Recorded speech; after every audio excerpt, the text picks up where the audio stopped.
Le problème, c'est justement ça. Alors, est-ce qu'on met ça en avant et puis on met de côté tous les trucs C'est le début, peut-être. Ah oui, ça c'est autre chose. Ça commence par là. Oui, moi, évidemment, je te dis, moi, le début, évidemment, c'est la paix. Donc, c'est même avant, parce que l'Union européenne, tu ne vas pas en sortir comme ça, et l'OTAN encore moins. Donc, c'est vraiment un truc, si tu veux, qui va être extraordinairement conflictuel. C'est pas quelque chose, tu vois, c'est très facile. Oui. Regarde, on a trouvé des djihadistes pour aller se battre en Syrie, en France et en Belgique. Et tu crois que les mêmes ne pourraient pas utiliser ces gens-là pour faire le bordel ici ? L'OTAN, elle est capable de tout. Ils ne sont pas capables de tout, mais disons, ils sont suffisamment cyniques pour essayer des tentatives de déstabilisation, comme ils ont fait en Grèce. Il nous a prévenu de ça. Il y a un journaliste, John Pilges, un journaliste australien, il raconte qu'en 1972, il y avait un gouvernement très très modéré en Australie, qui était social-démocrate, qui voulait un petit peu se mêler des affaires des Américains, qui faisait un peu ce qu'il voulait en Australie, et qui voulait un peu, comment dirais-je, limiter cela. Il a été renversé pratiquement par Enfin, il y avait à l'époque, il y avait un gouverneur d'Australie qui dépendait de la reine d'Angleterre, qui l'a simplement démis de ses fonctions. C'était une espèce de coup non violent, on va dire. Et je veux dire, c'est évident que des pressions et des tentatives de déstabilisation se passeraient comme il y a eu en Grèce à l'époque des coloniales, etc. On nous dit, par exemple, voilà, regarde, énormément de Belges, tout de suite les Belges, ils nous disent, on vote pour qui alors, en Belgique?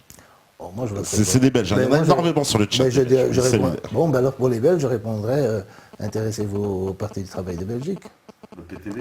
Oui. Ils veulent sortir de l'Union européenne. Oui, mais tu vois. mais c'est un marqueur. Moi, c'est un marqueur. Je suis désolé. Mais toi, c'est un marqueur. Mais... eux aussi. C'est pour ça que je me fais leur porte-parole parce que eux, ils posent cette question-là. Oui, mais le problème en Belgique est encore plus compliqué par le fait qu'il y a deux potentiellement pays là, et donc le problème c'est d'abord est-ce qu'il y a des gens qui... le PTB il est pour l'Union nationale ou il est pour nationale. Donc conserver une fédération avec les Flamands et les Wallons. Eux c'est le seul parti qui est encore national. D'accord. Mais dans l'Union européenne, mais ils sont pas pour l'Union européenne, Simplement ils ne mettent pas, si tu veux, ils essayent de mettre en avant des revendications socio-économiques plutôt que la sortie.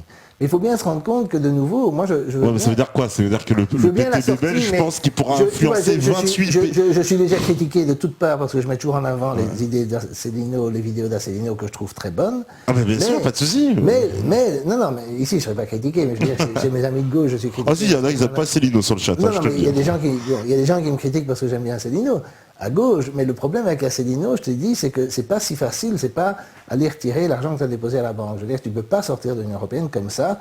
Il en est peut-être conscient, il n'en est pas, je ne sais pas. Mais ces conférences, c'est toujours, on applique l'article 50, il y a un article qui, techniquement, permet de sortir de l'Union européenne.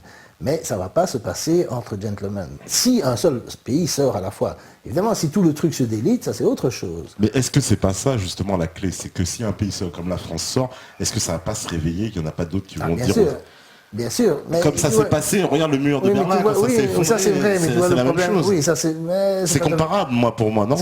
Non, parce que justement, dans l'Union européenne, il y a des pays, tu vois, c'est ça un peu ce qui est paradoxal, c'est les pays riches, maintenant, sont de plus en plus critiques, mais les pays pauvres, par exemple, moi je suis étonné, mais les Grecs, ils veulent pas sortir, parce que même Syriza ne veut pas sortir, donc il y a très peu de gens en Grèce qui veulent sortir. Oui, mais parce qu'en Grèce... Et alors, il y a les Espagnols, les Portugais, tous ces pays-là. En fait, la question de la sortie... Est-ce qu'ils ont compris? Parce qu'en France, moi j'ai envie de dire... Mais non, je pense que la situation économique est différente, parce que je pense que les pays riches pensent qu'ils payent pour les pays pauvres, et les pays pauvres se disent on sera encore plus pauvres si on sort. Les pays de l'Est, par exemple, ils ne sont pas... Ah non, mais les pays de l'Est ne veulent pas sortir, c'est normal, ils sont bénéficiaires de l'Union européenne.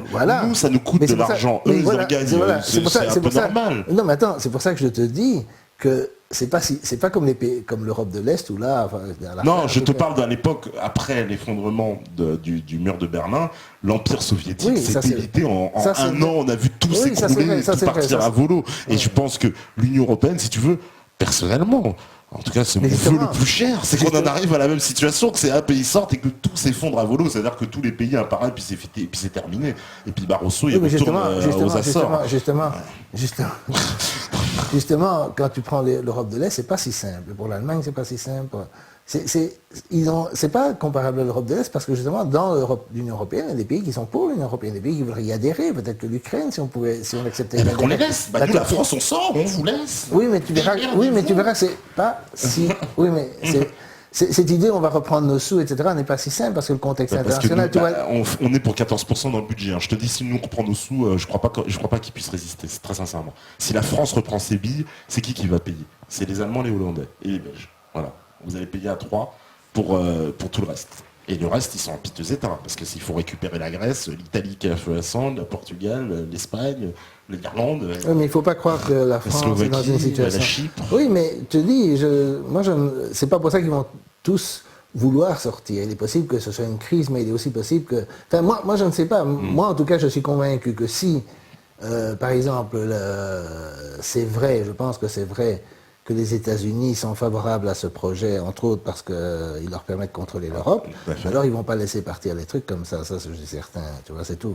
Donc moi je pense que si tu veux, il n'y a pas de solution magique, ni le vote, comment dire, le remplacement du vote par le tirage au sort, ni la sortie de l'Union européenne, etc. Et je pense que, tu vois, le PTB est quand même conscient que, disons, ils sont dans l'étape, si tu veux, qu'on va désobéir à l'Union européenne. Si on fait des règles, si on fait des réformes sociales dont l'Union européenne ne veut pas, on leur dit, allez vous faire foutre. Et si tu veux, tu rentres dans une dynamique de confrontation, et moi je pense que c'est comme ça que ça va se passer. C'est-à-dire que le jour où des pays vont rentrer dans une dynamique de confrontation, c'est pas qu'ils vont invoquer l'article 50 et en sortir, ce serait très bien, ce serait un truc très gentleman, etc. Mais je pense pas que c'est comme ça que ça va se passer. Et donc je trouve, même si je pense qu'ils ne sont pas assez lucides sur l'Union européenne, ce n'est sûrement pas un parti, je trouve ce parti... Tu vois, ils sont beaucoup plus concrets, par exemple, sur leurs analyses des revenus fiscaux, des arnaques fiscales. Mais comment on fait pour changer, puisque on sait que c'est à 28 et que ça ne change pas. Ah non, mais ça tu peux écoute. Non, parce qu'ils ne veulent pas changer toute le... Non, ils disent pas ça. Mais par exemple, ils veulent des choses qui existent en France, comme l'impôt... Oui, mais les Allemands, ils veulent pas, les Slovaques, ils veulent autre chose, Non, écoute, tu m'écoutes pas. Je dis, en France, il existe un impôt sur la fortune, par exemple. Ils voudraient un impôt sur la fortune en Belgique. L'Union européenne ne peut pas empêcher ça parce que ça existe en France. Ça va contre l'esprit des réformes qu'ils veulent faire. Mais je ne pense pas que si tu introduisais un impôt sur la fortune en Belgique, ils veulent supprimer par exemple, tu as toutes ces niches fiscales qui font que les Français viennent en Belgique. Si les Français viennent en Belgique, tu peux empêcher ça en disant non, on ne veut pas ce genre d'avantages fiscaux. Tu ne peux pas dire que ça va contre les règles de l'Union européenne, d'imposer des règles qui existent en France. Donc on pourrait faire des impôts sur la fortune, on pourrait supprimer les intérêts notionnels. C'est vrai que c'est les paradis fiscaux qu'il faut supprimer. Parce qu'à chaque fois, j'ai l'impression que tu me dis les causes alors qu'il faut s'attaquer les conséquences alors qu'il faut s'attaquer aux causes. Mais nous, on est comme dit Chouard, à la cause des causes. Oui, mais justement, il n'y a pas de cause des causes. Ah, tu trouves qu'il n'y a pas de cause des causes? C'est intéressant, ça. Non, parce qu'il y a des multiplicités de causes. Et alors, le problème, c'est qu'ils s'attaquent, par exemple, au fait que la Belgique est une sorte de paradis, enfin, paradis fiscal pour certains, pas pour moi, mais pour certains, c'est une sorte de paradis fiscal. Donc, en s'attaquant... Enfin, moi, je trouve... Bon, je les connais depuis très longtemps.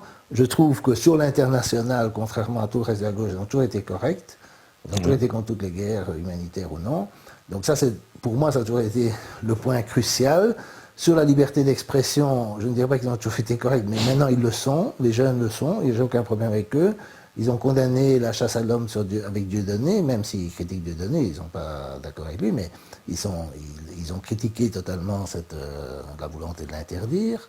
Donc, moi, effectivement, c'est vrai que je suis de gauche, donc je me sens plus proche d'eux que de trucs qui viennent de la droite, on va dire. Mais non, de les Belges, ils ne sont pas de droite, honnêtement. Très honnêtement. Mais tu vois, je ne dis pas ça pour les défendre. Non, mais c'est un parti belge, j'ai aucun intérêt. Sachez-le. J'ai vu Laurent Louis au meeting. Il dit la Belgique, ce pays socialiste, communiste, soviétique. Pas exagéré. D'abord, si c'était soviétique, il n'aurait pas la possibilité de faire son meeting même. Ah ben moi, on m'a empêché de circuler dans la rue. Hein. Oui, mais je sais. C'est digne de l'Union soviétique. Mais moi aussi, je suis désolé. Il y a déjà eu quand je me suis pris du canon à eau, que j'ai vu qu'une femme handicapée s'est fait frapper à terre. Mais moi, j'ai vu des gens blessés dans les manifestations. J'ai vu des tas de gens. Mais ça ressemble à l'Union soviétique. Mais ça existe. Mais non, ça existait. Mais ça existe en France. Je dis pas que la France, c'est une Duclos a été mis en prison lors de la guerre de Corée pour un truc, je sais plus, il y avait des manifestations contre Ridgway, il y a eu des tas... Il faut de nouveau avoir une perspective historique, voir ce qui se passait lors des manifestations contre la guerre du Vietnam ou des manifestations contre d'autres guerres. Il y a eu des tas de trucs qui ont été réprimés, et c'est pas l'Union soviétique. Et ce que je n'aimais pas, c'était des trucs socialistes, communistes. Parce que, évidemment, la ministre de l'Intérieur n'est pas socialiste, elle est d'origine démocrate chrétienne. Moi, je me suis trouvé face à des libéraux, donc l'équivalent de l'UPR. Oui, mais je veux dire, tu vois, cette phraséologie, tu ne la trouves que dans cette... tu vois, on est un pays, en fait, si tu veux, qui a été très social-démocrate. Oui. Et évidemment, pendant toute cette période-là, par exemple, récemment, j'avais un problème médical. J'étais voir mon médecin, il m'a envoyé faire des examens, je suis revenu, en 1 heure c'était fait, j'ai pas eu dû faire la queue, j'ai rien payé. Mais il faut bien que quelqu'un paye, donc si tu veux, c'est payé par les impôts et par les cotisations. Donc on a payé, en fait, avec un taux d'imposition, évidemment, c'est sur le travail, ça c'est vrai, mais qui est assez élevé, et qui est, si tu veux, qui a été longtemps très social-démocrate. Tu vois? Et face à cela, la droite a toujours dit oh, c'est un pays communiste, un pays. Je me rappelle quand on était jeune, la radio-télévision, qui était radio-télévision belge à l'époque, était appelée radio-télévision bolchevique par la droite. Tu vois, il y avait cette espèce d'attitude, voilà, c'est un pays communiste, socialiste. C'est pas vrai. Même en Wallonie, où là, le Parti socialiste est plus fort que partout ailleurs, il n'est pas fort du tout en Flandre, mais même là, il n'est pas majoritaire, il n'a pas la majorité absolue, il l'a jamais eu. Donc, si tu veux, cette image, pays communiste, pas communiste, il n'y a pas de parti communiste au Parlement depuis je ne sais combien de temps. Oui, non, mais cette façon de parler, non, mais c'est très différent de dire. Oui, mais c'est une analogie, Moi, quand je vois. Alors pourquoi pas dire un pays fasciste? Alors pourquoi pourquoi pas fasciste et fasciste aussi? Je pense qu'on peut dire les deux. Parce que le fascisme et le communisme, sur ces codes de propagande, ils étaient un peu sur la même longueur d'onde. Mais regarde, moi, ce qui s'est passé en Belgique, quand je vois l'analyse et que je vois les médias, par exemple, comment ils ont relayé l'information, c'est digne d'un pays communiste de l'époque. Je veux dire, ils n'ont rien à envier à la Pravda. On leur a donné une consigne, on leur dit, vous relayez, vous dites, ce sont des antisémites. Mais en plus, tu sais très bien. Tout le monde reprend son. Tu sais très bien qu'en plus, si tu veux essayer de comprendre en profondeur, tu sais très bien que c'est la pression sioniste. Et ce n'est que ça. Donc c'est pas du tout la même chose. Oui, mais c'est pas du tout la même chose que d'avoir un régime. Non. Non, mais tu vois. Oui, mais c'est parce que les sionistes, ils ont le pouvoir et le rôle qu'avaient les communistes dans le monde soviétique. Mais ils n'ont pas le même pouvoir, tu vois. Tu vois, pour moi, c'est nouveau, je reviens toujours au cléricalisme et à l'Église. Évidemment, moi j'aime bien cette analogie avec l'Église, que évidemment les antisionistes n'aiment pas. Mais pour moi, si tu veux, c'est une sorte de cléricature, ce qu'on appelle le sionisme. Et le problème, c'est ce qui se passe dans la tête des non-juifs, principalement. C'est-à-dire que les gens ont beaucoup trop intériorisé la culpabilité, ils ont intériorisé l'accusation, etc. Mais si un jour on dit, ben on s'en fout, si on dit tous on s'en fout, on dit tous ensemble ploum ploum tralala la prochaine fois qu'on accuse quelqu'un d'antisémitisme, c'est terminé, c'est terminé. Mais on est déjà à ce stade, c'est eux qui veulent faire croire ça. Attends, parce que le problème c'est ça, tu vois, tu as Caron qui dit ça me touche très fort, tu as Besancenot qui pleure quand on dit l'antisémité, etc. Oui mais attends, c'est parce que ça a été mis dans leur tête, ils l'ont accepté eux-mêmes, ils ont mis un sionisme dans leur tête, c'est comme en disant, vous avez des flics dans la tête. Pour moi, mais tu vois, c'était la même chose avec l'Église, parce que si l'Église à une certaine époque disait tel type est excommunié, imagine que l'évêque, ou je sais pas quoi, dit que je suis un mécréant ou que je vais excommunier, tout le monde s'en fout. Imagine que le PC dise telle personne est un ennemi du peuple, c'est un trotskiste, tout le monde s'en fout. Et un jour, c'est la même chose avec l'antisémite, parce que c'est tellement abusé, c'est tellement excessif, etc. Et ça ne marche, et pour les deux autres trucs que je viens de te donner, ça ne marchait que quand c'était intériorisé. Quand des communistes étaient exclus, ils étaient malades, je parle des années 40 ou 50, etc. C'était un drame s'ils étaient exclus, mais maintenant ils ne le seraient pas parce que ça n'a pas la prégnance psychologique que ça avait, et c'est la même chose avec l'Église catholique. Et mais aujourd'hui, le sionisme, c'est simplement intériorisé chez les autres. Le jour où on laisse tomber, ça n'a plus aucun effet, tu comprends? Et pour l'instant, dans la génération des gens qui sont au pouvoir, c'est vrai que cette génération, qui est souvent ma génération, a été très marquée par toute cette histoire et a accepté, si tu veux, cette espèce de religiosité autour de l'Holocauste, de toute la question juive, etc. Et à cause de cela, elle accepte de violer les droits. Mais c'est le jour, moi je dis toujours, il suffit de dire, il ne faut pas parler des juifs, il ne faut pas parler des sionistes, c'est très bien, ils font ce qu'ils veulent, ils peuvent ce qu'ils veulent, exactement comme l'Église catholique fait encore tout ce qu'elle veut, on s'en fout. C'est qu'est-ce que nous on fait par rapport à ça, qu'est-ce qu'on fait par rapport à nos droits, c'est la seule chose. Je m'en fous du reste, je m'en fous de ce qu'ils pensent. Si tu veux, à la limite, c'est comme l'aristocratie, on s'en fout. S'ils vont dans les chasses à cour, qu'ils pensent, qu'ils pètent leur cul, on s'en fout. Je veux dire, l'important, c'est quels sont les droits des autres. Et c'est la seule chose que nous devons défendre. Nous ne devons pas nous attaquer à eux, nous ne devons même pas en parler. Nous devons simplement dire, et c'est ça le but de la République des censeurs, c'est-à-dire, essayons de défendre nos droits et puis c'est tout. On n'a pas besoin d'attaquer les sionistes, les juifs, on n'a pas besoin d'en parler. On n'a pas besoin de dire qu'ils ont crucifié Jésus, ou je ne sais pas ce que dit Dieudonné, etc. Je m'en fous de ça, tu comprends? Tous ces trucs-là, ça me fait. C'est des phrases chocs, c'est un peu des phrases chocs. Il faut les secouer. Eux, ils en secouer qui? Secouer qui? C'est nous qui devons secouer. Secouer l'opinion. Mais tu vois, oui, mais tu vois, le problème de secouer l'opinion, c'est que si tu prends des phrases comme ça, par exemple, ils ont crucifié Jésus, c'est des phrases qui, chez des gens comme moi, qui, je te jure, ne sont pas sionistes, ne sont pas pour la censure, etc., ont un effet négatif. Parce que ça me rappelle, effectivement, les aspects les plus réactionnaires, les plus arriérés de l'Église catholique, qui évidemment, quand j'étais jeune, disait voilà, c'est un peuple déicide, etc., etc.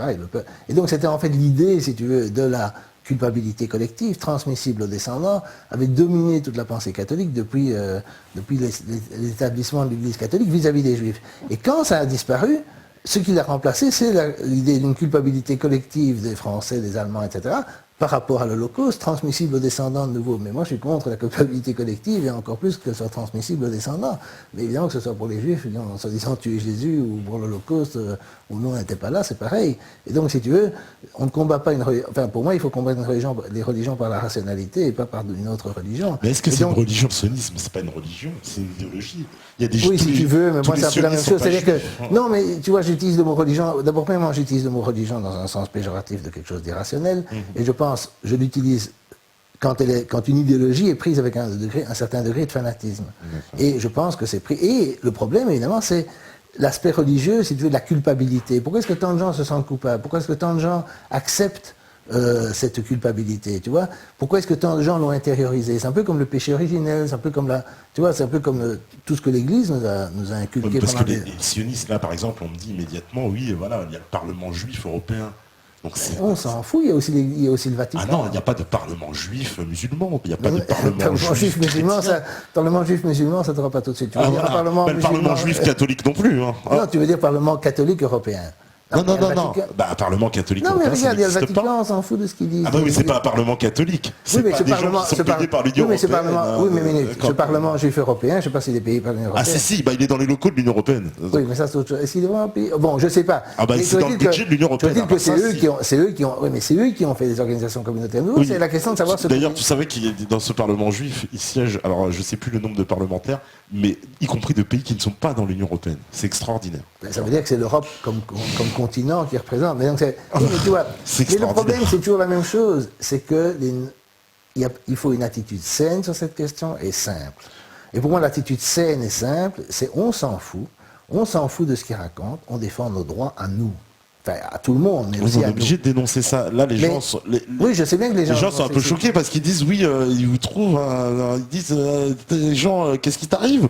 Est-ce qu'ils trouvent que c'est... Mais je suis constant là-dessus. J'ai toujours été là, comme ça. J'ai toujours dit, par exemple, quand je défends la liberté d'expression, il n'y a pas un mot, à part quand je parle des organisations juives, dans mon livre sur les juifs, il n'y en a pas. Et il n'y en aura pas, je ne vais pas en parler. Mais les gens ont le droit d'en parler. J'ai fait la préface du livre d'Atzmon, mais j'ai dit dans la préface, Atzmon, il est juif, c'est son problème, il est obsédé par ça, il veut s'interroger sur la culture juive, il a le droit de le faire, comme d'autres le font sur la culture chrétienne, française, allemande, c'est très bien. Mais moi, c'est pas mon problème, moi je m'en fous. Je veux dire, moi, je veux simplement que nous libérions. Tu vois, le jour où on sera libéré de cette chape de plomb, ce serait exactement comme le catholicisme qui s'est effondré. Il faut que ce nouveau cléricalisme s'effondre. Il faut aussi se rendre compte qu'aux États-Unis, par exemple, c'est très intéressant ce qui est en train de se passer. C'est exactement ce qui est en train de se passer. C'est-à-dire que d'abord, mais tu vois, ça s'est fait dans un autre esprit et à mon avis plus efficace. Le travail de Mersha Meriwolf, donc les gens qui ont écrit le livre sur le lobby pro-israélien, politique américaine, c'est un livre qui a beaucoup circulé, qui a été débattu. Tu vois maintenant des combats dans les universités sur la question de la Palestine. Dans tous ces combats, il n'y a jamais personne qui dit rien sur les Juifs. Rien. Ils s'en foutent. Ils disent liberté d'expression, liberté de faire de la publicité pour boycott des investissements en sanctions. La bataille, elle est là. Quand nous, on a gagné notre bataille pour la liberté d'expression, comme on l'a gagné dans le temps contre l'Église catholique, on aura gagné la bataille. Et dans les milieux américains, tu vois qu'il y a un changement qui se fait. Mais de nouveau, les gens ne se préoccupent pas de ce que les Juifs pensent. Ils se préoccupent de ce qu'eux-mêmes ont comme droit. Ça, c'est très différent. Et de ce que sont les intérêts des États-Unis. Ils reprennent conscience des intérêts des États-Unis. Et il y a des tas de livres qui sortent. Il y a des livres de Petras, il y a des livres d'Alison Weir. Moi, je lis évidemment beaucoup en anglais parce que j'ai vécu là. Et donc, si tu veux, je trouve que c'est important de se rendre... Je pense qu'à terme, c'est plus efficace de se débarrasser de ça sans rentrer dans les trucs... qui peuvent être un peu borderline, ou qui peuvent être choquants, ou qui peuvent être provocateurs. Mais il a le droit de le faire. Pour une minorité. Pour moi. Pour une minorité. Mais non, pour une majorité. Pour une minorité. Mais ça, tu dis que c'est une minorité, mais ça, je ne suis pas convaincu qu'on ait une telle minorité. Parce que les gens qui sont choqués par le fait de revenir aux thèmes les plus réactionnaires, les plus arriérés de l'Église catholique, ça, il n'y a pas que les Juifs, il y a des gens comme moi qui sont considérés comme antisémites. Mais moi, quand on me dit que c'est un peuple déicide qui a tué Jésus, moi, ça me choque. parce que d'abord Jésus, on ne sait pas s'il a existé, on ne connaît rien à la véracité des évangiles, et c'est pas les Juifs qui ont tué Jésus. Oui, mais moi ça me choque qu'on me dit qu'il y a un Parlement européen juif. Mais ça c'est autre chose. Mais non, c'est fait partie. Non, parce que c'est très différent. Parce que ça c'est de la politique et c'est pas de l'histoire. Tu vois, en fait, à la limite, tu vois, la question de savoir si les Juifs ont tué Jésus, c'est comme savoir s'ils étaient en Palestine. Si par exemple tu suis la thèse de Shlomo Sand et que les Juifs actuels, enfin les Ashkénazes, sont des descendants des Khazars, si tu suis cette thèse-là, ils n'ont pas pu tuer Jésus puisqu'ils n'étaient pas en Palestine. Ah bah pas les Khazars, certainement pas. Non mais je veux dire, il y a une espèce d'absurdité à donner un poids. Tu vois, les autres utilisent l'histoire afin de culpabiliser, mais moi l'histoire c'est un truc technique, c'est pour les historiens, c'est comme la physique, les gens ne sont pas obligés de s'intéresser à la physique, les gens ne sont pas obligés de s'intéresser à l'histoire. Moi j'ai dans la fin de mon livre, oui mais parce qu'on l'accepte, on doit refuser ça. À la fin du livre, je mets en avant l'édit de Nantes, d'Henri IV. Henri IV a dit il y a eu des guerres en France, il y a eu des guerres civiles, et maintenant on met fin à ça en interdisant d'en reparler, on ne parle plus des événements du passé. J'ai dit, c'est plus sain que ce qu'on fait aujourd'hui. Bon, je ne veux pas que l'État impose un devoir d'oubli, mais c'est plus sain que de parler du passé. Ça ne sert à rien de discuter de l'esclavage, de qui a participé au... Oui, mais si on m'a menti sur le passé, si moi on m'a raconté une histoire de quelqu'un, puis on me raconte que tout est faux, tout ce que j'ai cru était faux. Il est normal que je cherche à savoir quelle a été la vérité, pourquoi on m'a menti. Ça c'est vrai. Mais sur le passé, il y a beaucoup de mensonges, il y a beaucoup d'exagérations, il y a beaucoup de choses qui sont discutables, surtout de l'histoire universelle. Donc ça, si tu veux, il y a du révisionnisme, si tu veux, ça c'est vrai, il y a du révisionnisme dans tous les événements historiques aussi, sur toutes sortes de phénomènes. Et donc, si tu veux, ça c'est vrai que tu peux te préoccuper, on t'a menti, tu te poses des questions, etc., ça tu as le droit. Mais la question, c'est quelles sont les conséquences politiques. Évidemment, encore une fois, je défends la liberté totale d'examen de toutes les questions, etc. Mais pour moi, tu vois, il y a une grande différence pour moi entre la signification politique de la liberté et l'usage que je veux faire de cette liberté. Moi, j'ai pas envie de m'occuper de savoir si les Juifs participaient ou pas au meurtre des esclaves, des trucs comme ça, mais les gens ont le droit de le faire si ça les intéresse. Mais c'est de l'histoire. Oui, c'est de l'histoire, justement. Oui, mais en plus, ça influence, parce que tu me dis, j'ai pas envie de savoir. Ça n'influence pas beaucoup si on est... Parce que c'est le chantage permanent sur les Blancs, on leur explique depuis 40 ans, vous êtes des esclavagistes, vous avez fait... Moi, j'ai jamais eu d'esclaves, tu vois. Oui, mais c'est un chantage permanent qu'on fait à d'autres. Oui, d'accord. Mais tu vois, justement, c'est ça ce qui était sain en 68, aux environs dans les années 60. C'est qu'à l'époque, tu avais le Portugal, qui avait un adorable régime cléricalo-fasciste, qui faisait la guerre en Angola et au Mozambique. Tu avais évidemment encore la guerre du Vietnam, etc. Et tu as eu un mouvement de révolte dans la jeunesse qui s'est opposé à cela. Il faut bien se rendre compte que toutes ces politiques étaient justifiées par des arguments profondément racistes. Et on s'est révolté contre le racisme et le sexisme qui était aussi lié à l'absence de droits des femmes et puis les histoires d'homosexuels, etc. Et donc cette révolte contre le racisme et le sexisme était évidemment une révolte contre un truc qui avait une dimension institutionnelle. Et contre laquelle on a aussi utilisé les armes qu'utilise maintenant Dieudonné, à savoir l'ironie, l'humour, etc. Mais ce qui était... comment dirais-je, ce truc-là, évidemment, ne cherchait pas à censurer les gens, parce qu'on n'avait pas les moyens de les censurer, parce qu'ils étaient dans des positions de pouvoir, si tu veux. Finalement, ça a changé, mais l'Afrique du Sud, par exemple, maintenant, on a fait de Mandela un saint, mais il était en prison, les Américains ont aidé à le mettre en prison, et l'ANC était diabolisée encore plus que sera les Dieudonné maintenant. On a du mal à l'imaginer, parce qu'après, on a fait semblant qu'on était, tu vois... C'est comme on a fait semblant qu'on était antifasciste avant la guerre, alors qu'on ne l'était pas, on a fait semblant, on a réécrit. C'est vrai, quand tu parles de mythes, il y a plus de mythes qu'on peut imaginer. Et évidemment, les mouvements, les milieux colonialistes, les milieux pro-sud-africains, tu vois, étaient très forts. Et donc la lutte contre le racisme... Mais j'en parle beaucoup de ça. Non, mais la lutte contre... Oui, mais tu vois, tout ça, ça s'est fait... C'était l'aspect sain de la lutte contre le racisme. Mais... Je pense effectivement que cette histoire de culpabilisation, par exemple, ça n'existait pas à l'époque. Ça n'existait pas parce qu'on n'avait pas les moyens de culpabiliser. On voulait changer les politiques dans le présent. Donc ça a bien été introduit par une instrumentalisation de l'histoire. Oui, bien sûr. Mais tu vois, oui, mais c'est toujours cette histoire sur laquelle j'insiste, la distinction entre ce qui s'est passé dans cette époque des années 60 que je défends et que je considère comme un mouvement émancipatoire et l'institutionnalisation qui s'est passée après dans les années 80, aussi aux États-Unis, quand les gens ont pris des postes dans les universités, ils ont inventé le postmodernisme, ils ont inventé toutes sortes de conneries. Bon. Mais ça c'est autre chose que ce qui s'est passé à ce moment-là. Et je pense, si tu veux, qu'aujourd'hui, si tu veux combattre ce qu'on appelle le sionisme, tu dois te battre sur des trucs rassemblant tout le monde et sur lesquels les gens sont en principe d'accord. Il y a beaucoup de gens, il n'y a pas beaucoup de gens qui ont lu mon livre, il y a des gens qui l'ont lu. parce qu'il n'est pas, évidemment, il n'est pas très connu, mais dans les gens qui l'ont lu, je vois que beaucoup de gens reconnaissent qu'il y a une logique, même s'ils ne sont pas nécessairement du même bord que moi, ils ne disent pas, voilà, hein, voilà. Et évidemment, il y a des gens qui essayent de l'éliminer en disant, voilà, antisémite, mais où est-ce qu'ils trouvent quelque chose? Il n'y a même pas un mot sur les juifs. Donc, si tu veux, le problème, c'est que tu peux contourner, tu vois, c'est comme, comment dirais-je, tu peux...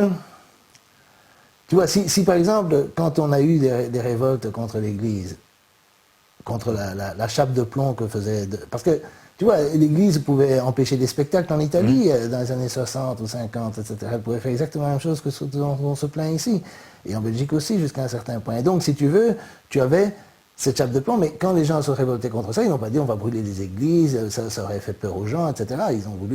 Ils ont défendu leurs droits, tu vois. Ouais, mais les autres ne vous demandent pas de brûler le CRIF ni le sionisme, en fait, au fond, je sais pas, j'ai jamais entendu d'appel au meurtre, il n'y a pas de violence. Non, mais quand tu agites des thèmes où tu enfin, bon, tu fais de la provocation, tu peux faire de la provocation. Ciné faisait de la provocation, je veux dire.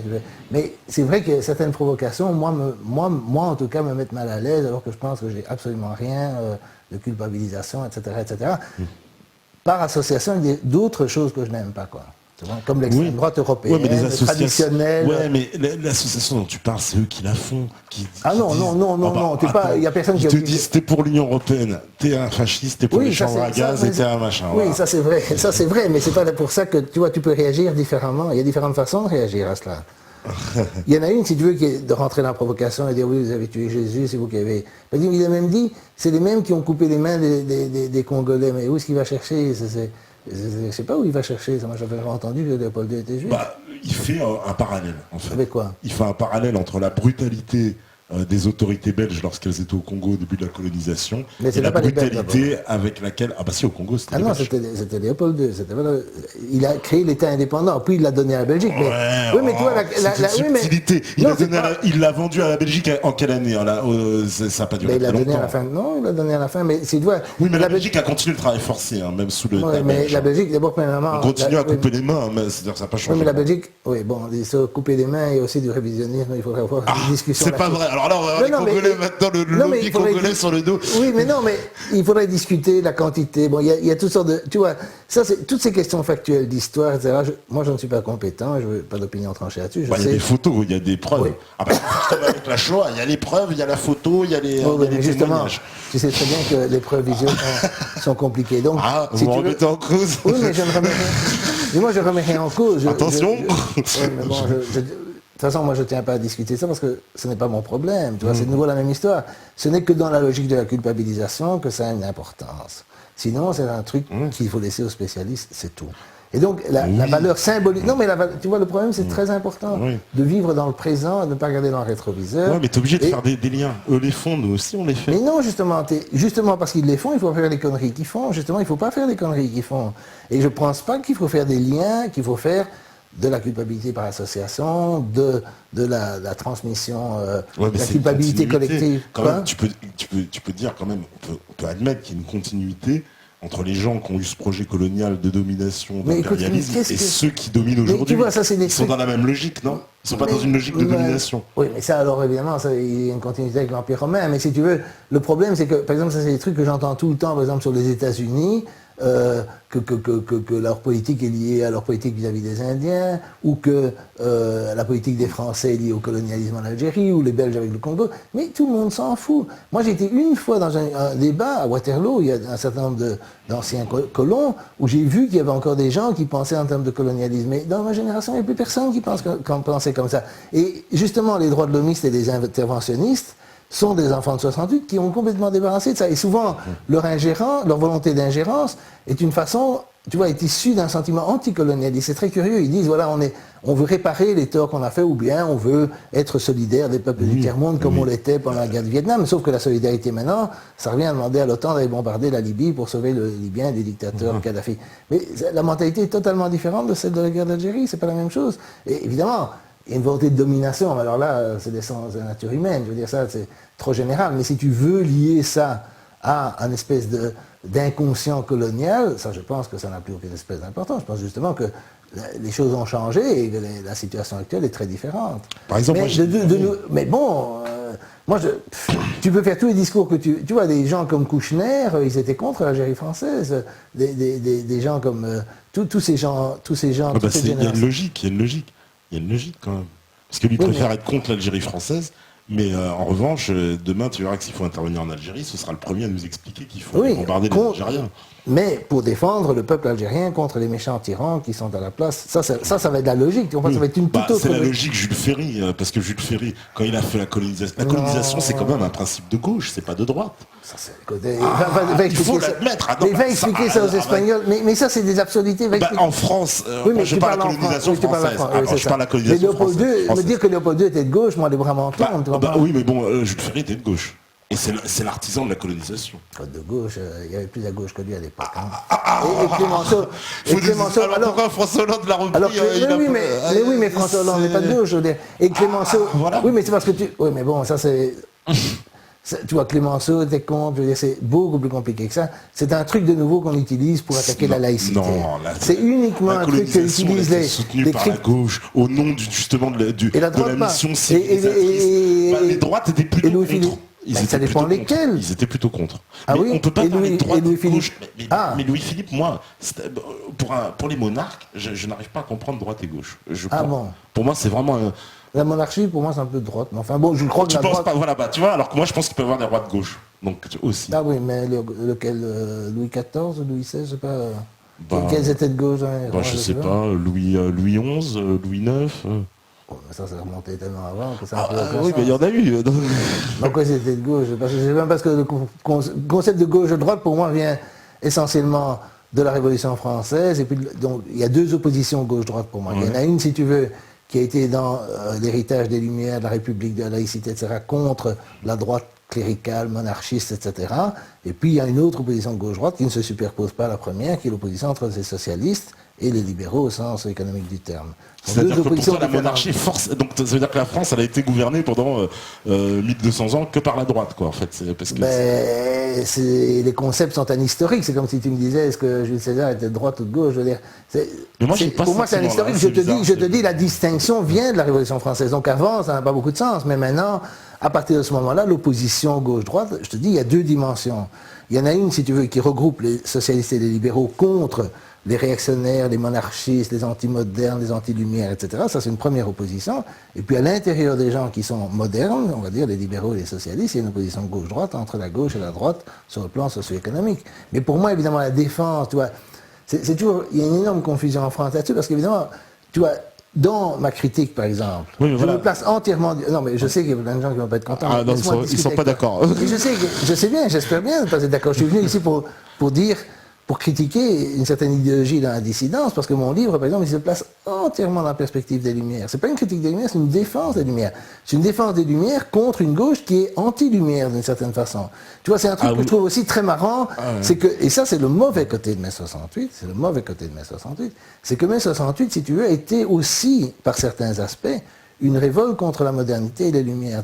Des gens comme Foucault, par exemple, pour moi, ce sont des gens ultra-réactionnaires. Ce sont des gens qui sont dans la tradition de Nietzsche, Heidegger, etc., qui sont déjà des réactions, si tu veux, réactionnaires par rapport aux avancées de la modernité. Et Foucault, qui est peut-être une idole de la pensée de la nouvelle gauche, cet aspect-là, je le trouve évidemment très réactionnaire. Et il est évidemment c'est un peu dans la continuité de cela que tu as eu la pensée de la gauche, de la nouvelle gauche, qui est celle que je critique ici, qui est celle que je critique dans l'impérialisme humanitaire. Il faut avoir une analyse un peu subtile au point de vue historique, c'est-à-dire, évidemment, tu as une gauche d'extrême droite. Pour moi, Charlie Hebdo, aujourd'hui, c'est une gauche d'extrême droite, si tu veux. Donc ça, dans un sens historique du terme. Mais c'est un oxymore, une gauche d'extrême droite. C'est-à-dire que, à un moment donné, ça fait comme les nazis, si tu veux, comme les nazis qui étaient nationaux-socialistes. Qu'est-ce qu'une gauche d'extrême droite? C'est une extrême droite, en fait. Non, oui, mais c'est parce qu'ils se prétendent de gauche, et pour moi, ils sont d'extrême droite sur ces points fondamentaux qui sont celles de la paix, de la souveraineté nationale et de la liberté d'expression. Oh, bah alors ça fait très Canada vrai, quoi. Ça a la couleur de la gauche, l'aspect de la gauche. Mais en quoi est-ce que c'est la gauche historiquement? Mais non, historiquement, c'est le contraire. Tu vois, historiquement, c'est pour ça que moi, je me dirais que mon livre, comme le précédent, est une critique de ce qu'on appelle la gauche, d'un point de vue qui n'est pas du tout de droite, qui se met dans la perspective historique de la défense des libertés individuelles. Et la défense des libertés individuelles, elle est l'héritière des Lumières, de la Révolution, etc. C'est pas la monarchie absolue et c'est pas l'Église catholique, je t'assure, je l'ai vécu de l'intérieur, l'Église catholique. C'est pas eux qui défendaient la libre pensée, ni la liberté d'expression, ni rien du tout. Et qu'est-ce que tu penses du fait que la philosophie des Lumières a été, on va dire, le grand courant idéologique qui a amené à la libéralisation totale de la France et à ce qui est devenu le 19e siècle, c'est-à-dire l'asservissement de la classe ouvrière qui a été dépossédée de son outil de production pendant la Révolution. Mais attends.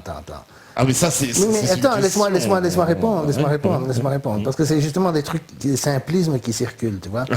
Oui, ce sont des simplismes qui circulent. Je suis désolé. Les Lumières d'abord étaient toujours divisées. Tu as un livre que je te conseille d'un type qui s'appelle Jonathan Israël, qui s'appelle Les Lumières radicales, et qui fait l'opposition à l'intérieur des courants des Lumières entre des gens qui étaient des modérés, si tu veux, comme par exemple Voltaire, et des gens qui étaient des radicaux comme Diderot. Voltaire modéré.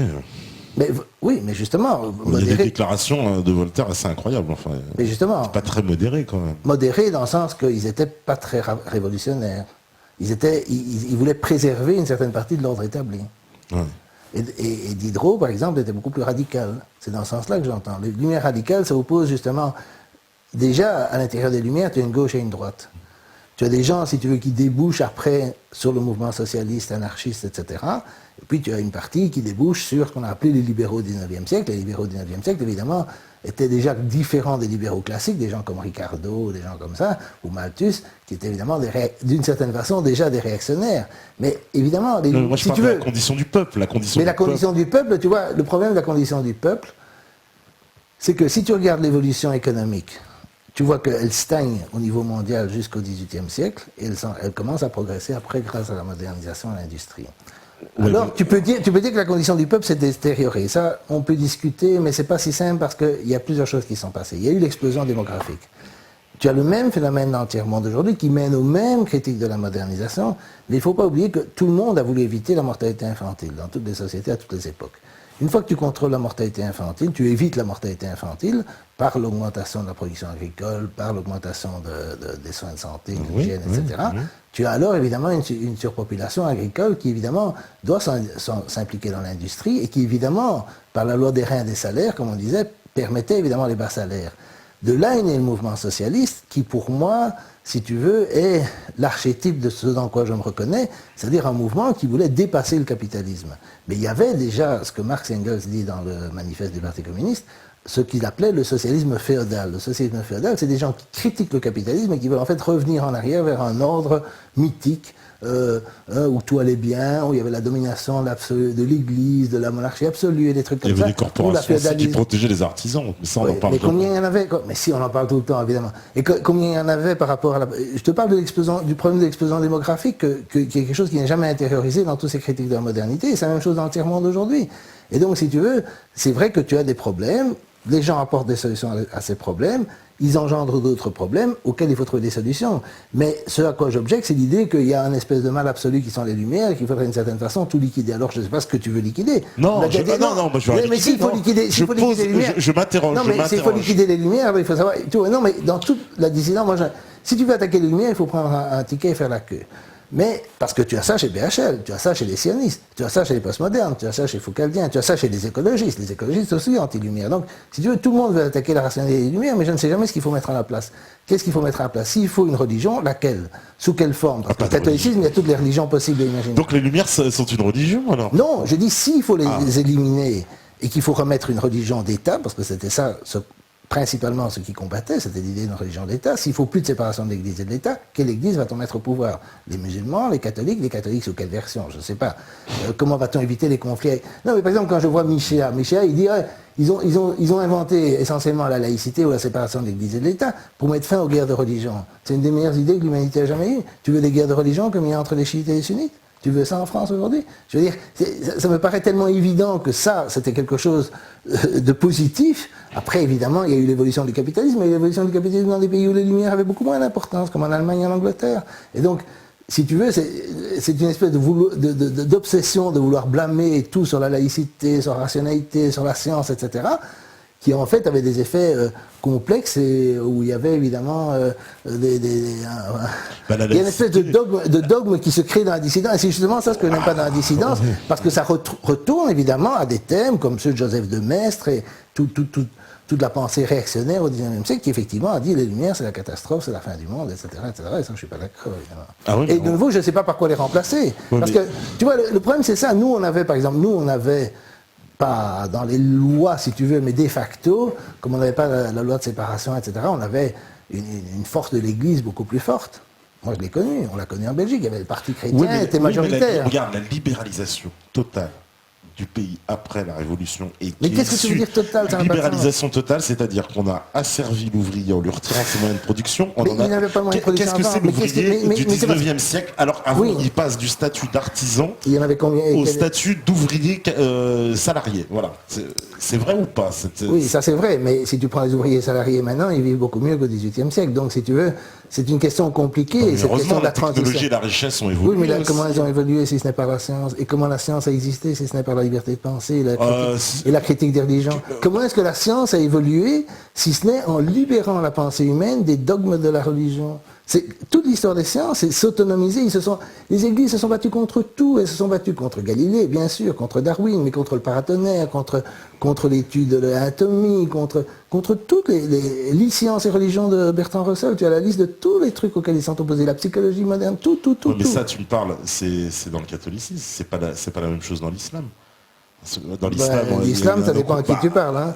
Parce que j'ai des amis des sciences. J'ai des amis musulmans, enfin d'origine musulmane, qui te diront des vertes et des pas mûres sur ce que racontent les imams sur des religions, hein. Oui, sur les sciences. Hein.